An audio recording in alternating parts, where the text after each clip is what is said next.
আসসালামু আলাইকুম, সবাইকে স্বাগত সিলভিয়ার রেসিপিতে।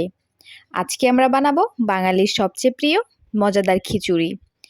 চলুন শুরু করা যাক আজকের রেসিপিটি। প্রথমেই আমি একটি বলে নিব 1 কাপ পরিমাণ চাল। আমি এখানে চিনি গুঁড়া চাল নিয়েছি, আপনারা যে কোনো চাল নিতে পারেন। এবার নেব মসুর ডাল 1 কাপ পরিমাণ, মুগ ডাল 1 কাপ পরিমাণ। মুগ ডালগুলো আমি সামান্য ভেজে নিয়েছি। এবার এই চাল ডালগুলোকে আমি ধুয়ে ভালো করে পরিষ্কার করে নিব। এখন নিলাম মুরগির মাংস 500 গ্রাম পরিমাণ। এবার একটি প্যান নিব, প্যানে দিব 1 টেবিল চামচ পরিমাণ তেল। তেল গরম হয়ে এলে এর মধ্যে দিয়ে দিব মুরগির মাংসগুলো। মাংসগুলো ভেজে নেওয়ার জন্য দিব হলুদ গুঁড়া 1 চা চামচ পরিমাণ ও লবণ স্বাদ মতো। এবার এগুলো ভাজতে থাকবো যতক্ষণ না এর কালার চেঞ্জ হয়ে আসছে। 3 থেকে 4 মিনিট ভেজে নিলেই এগুলোর কালার চেঞ্জ হতে শুরু করবে। এবার আমি এতে দিব পেঁয়াজ কুচি 1/2 কাপ পরিমাণ, আদা বাটা 1 চা চামচ পরিমাণ, রসুন বাটা 1 চা চামচ পরিমাণ। এবার সবগুলো উপকরণ ভালো করে কষিয়ে নিতে হবে।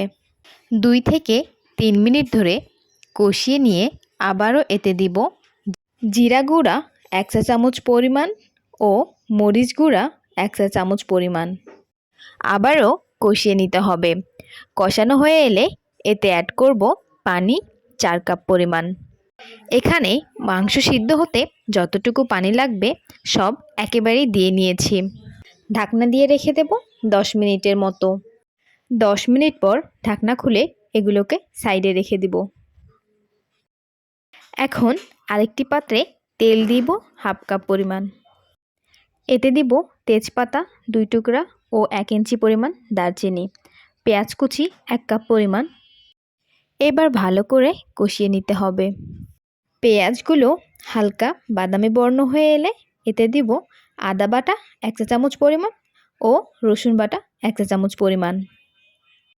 আবারও কষিয়ে নিয়ে দিব ধনিয়া গুঁড়া 1 চা চামচ পরিমাণ, মরিচ গুঁড়া 1 চা চামচ পরিমাণ ও জিরা গুঁড়া 1 চা চামচ পরিমাণ। দিব লবণ স্বাদ মতো। কষিয়ে নিব 1 থেকে 2 মিনিট। এখন এতে দিব আগে থেকে ধুয়ে পানি ছাড়িয়ে নেওয়া ডাল ও চালগুলো। চাল ও ডালগুলো দিয়ে আবারও কষিয়ে নিতে হবে। ভালোভাবে কষিয়ে মশলাগুলো চাল ডালের সঙ্গে মিক্স করে নিব। কষানো শেষে দিব পানি 3 কাপ পরিমাণ। আমি এখানে চাল ডাল 3 কাপ পরিমাণ নিয়েছি, তাই পানিও দিয়ে দিলাম 3 কাপ পরিমাণ। ঢাকনা দিয়ে রেখে দেব প্রায় 15 মিনিট। মাঝে 2-1 বার ঢাকনা খুলে কষিয়ে নিতে পারেন। 15 মিনিট পর ঢাকনা খুলে এবার এতে দিব আগে থেকেই রান্না করে রাখা মাংসগুলো। এখন সবগুলো ভালো করে মিক্স করে নিতে হবে।